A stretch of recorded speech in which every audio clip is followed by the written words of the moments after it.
Bonjour à tous, aujourd'hui l'équipe AZ Performance va vous présenter un petit tuto de démontage-remontage variateur qui vous permettra éventuellement de faire votre réglage de galets en cas de changement de pot d'échappement ou si besoin si le moteur a vieilli un petit peu.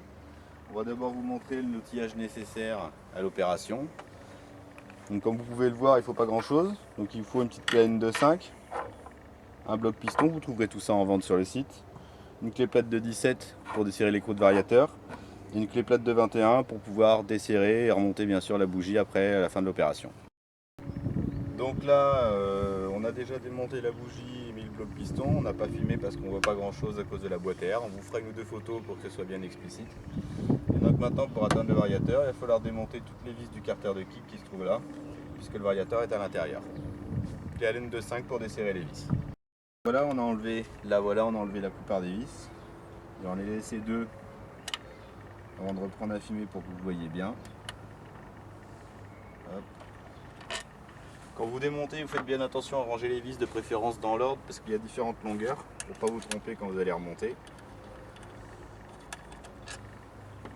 Voilà. Et voilà. Donc là on a accès au variateur, à l'embrayage. Éventuellement on fera un autre tuto pour la partie embrayage, mais c'est lié. Pour libérer la courroie et avoir accès au variateur, il faut comprimer avec les mains, comme ça, et rentrer la courroie à l'intérieur. Vous voyez qu'on est libre. Voilà, donc comme je vous disais, on va démonter le variateur.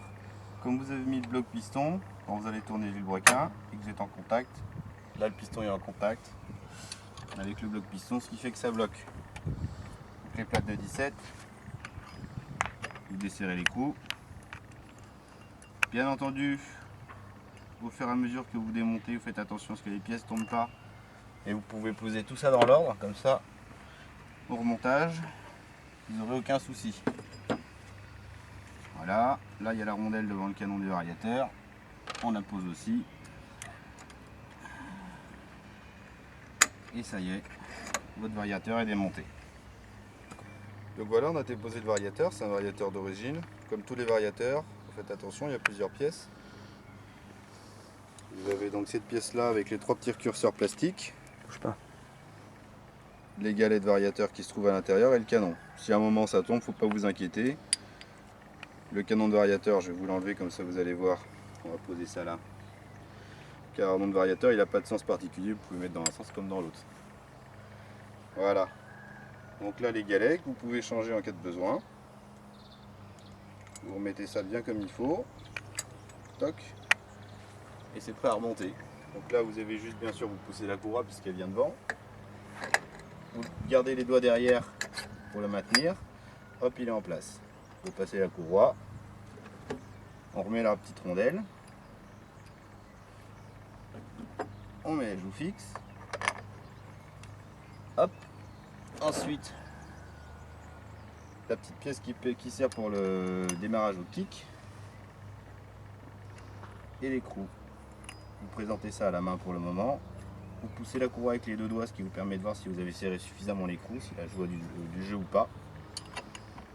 Et on va resserrer ensemble. Alors, le vilebrequin tourne pour qu'on ait le bloc piston en contact avec le piston, mais dans l'autre sens de rotation. Il faut serrer quand même, pas qu'on homme un abruti, sinon vous allez abîmer l'écrou. Voilà, c'est réglé. Vous remontez, vous remettez bien les vis au bon endroit. Une de chaque côté pour commencer, ça suffit.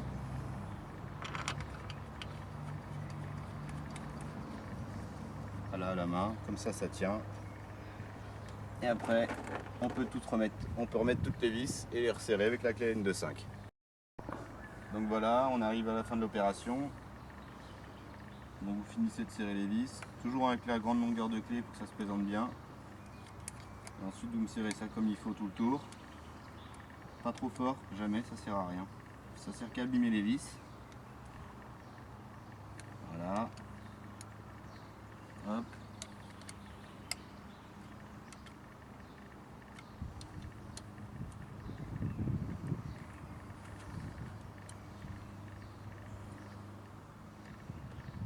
On y arrive.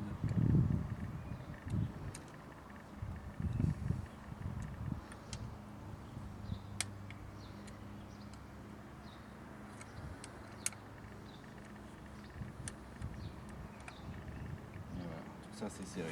Et voilà, donc avec ça maintenant, du coup vous avez un petit tuto sympa pour remplacer ou soit changer vos galets, soit remplacer le variateur par ce qu'on veut. Histoire que ce soit assez simple pour vous.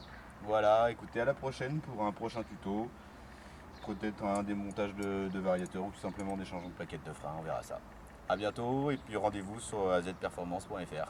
A plus tard.